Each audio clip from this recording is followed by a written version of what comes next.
I got a question here from Rob Farrell on Twitter at Lothar4550. And again, I don't know if I'm supposed to read these or, but Rob, your name is Rob Farrell, and that's your Twitter call sign.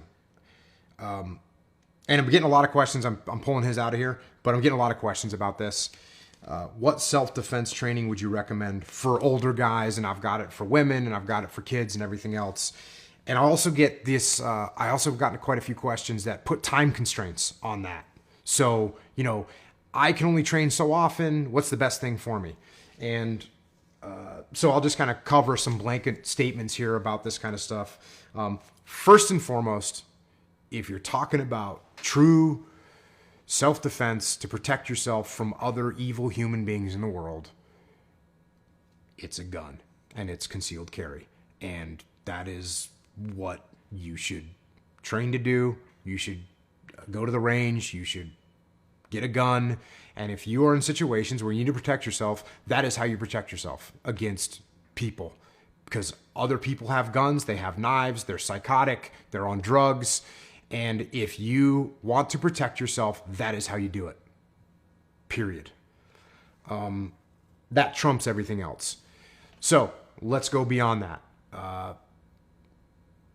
Now we start getting into martial arts and self-defense of that sort. And for me, the first thing you start off with is Brazilian Jiu-Jitsu, because it's going to teach you how to handle yourself when that combative situation gets into a grappling scenario and you're on the ground and you need to get up and get away or protect yourself while you're on the ground.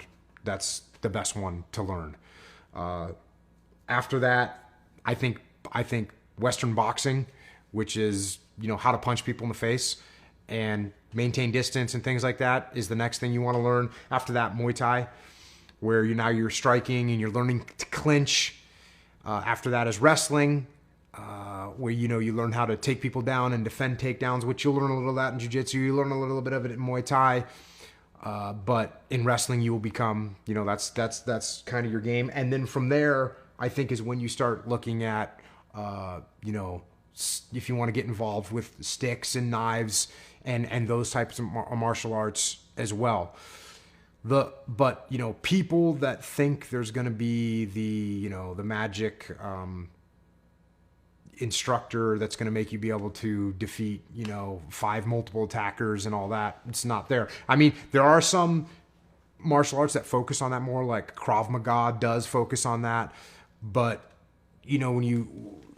I still would go with I would use that as an augmentation to the other basic forms of jiu-jitsu, boxing, Muay Thai, and wrestling. The other piece is, you don't have much time. I got news for you. You've got time. You've got your whole life to learn these skills. You're not going to get attacked in a week. You're not going to get attacked in 3 weeks. You're going to get attacked in 6 months. How ready can you be in 6 months? You're going to get attacked in 3 years. How ready can you be in 3 years? Working 2 or 3 times a week. That's what you got to plan for. Build your base, build your foundation so that you are ready when it happens. And, martial arts is not just for self-defense. And people talk about traditional. I used to, and I don't really talk martial arts anymore with people because I'm not. I don't argue with you. If you want to do whatever you're going to do, that's fine. I'll tell you my opinion, but I'm not here to convert anybody. I used to get in arguments with people, but I don't anymore. Back 20 years ago, you could get into arguments all the time because there was still the full-on traditional martial arts that would, believed their voodoo system that somebody had created, blah, blah, blah. And I remember, one of the things that stuck with me is I had a guy that was a traditional martial artist, very, very great guy, and actually was a SEAL. And he was a traditional martial artist. And, I was like a basic jiu-jitsu guy at the time. And, we decided to figure out which one worked better, right? And, so it was me as a year-long jiu-jitsu guy against a guy that had been training in his martial art for 20 years. He's, older than me, bigger than me. And of course, jiu-jitsu won because jiu-jitsu is better. And so then, of course, you get well, let's go again. And that's what happens with jiu-jitsu. When you get somebody once, they think, oh, you got lucky or whatever. So then you go again. And it usually takes 3 to 5 times before people recognize that, okay, there's something here that I don't understand, and this is this person will beat me.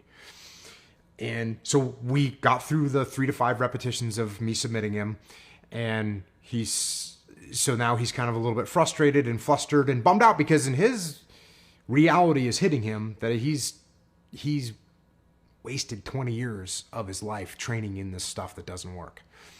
And so as he was scratching to kind of find what he could hold on to, he said to me, well, the thing about, what I do is it's not just about fighting. It teaches you discipline and humility. And at the time, I was a young, stupid kid, and I was like, whatever. I'll still beat you up, so it doesn't matter.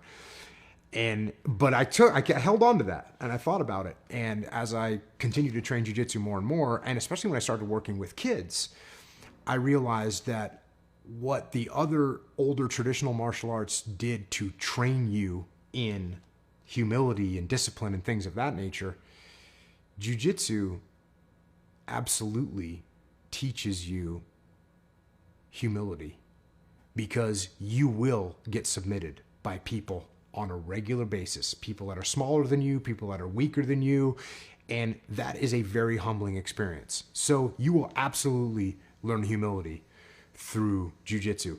And the discipline piece, it absolutely takes discipline to go and get on that mat on a daily basis and improve yourself. And if, there's some saying about getting your black belt, and it's a very, very tiny percentage of people that start jiu-jitsu that get their black belt. And that's because it takes discipline. And if you don't have discipline and you don't learn discipline, you'll never get there. So those kind of conceptual things that they had in traditional martial arts, I think and as the traditional martial arts lost their realism, they held on to these conceptual ideas that are found in jiu-jitsu, in Muay Thai, in wrestling. They're found there because they're real, and they're a real element of them. And that's another reason beyond self-defense to train martial arts.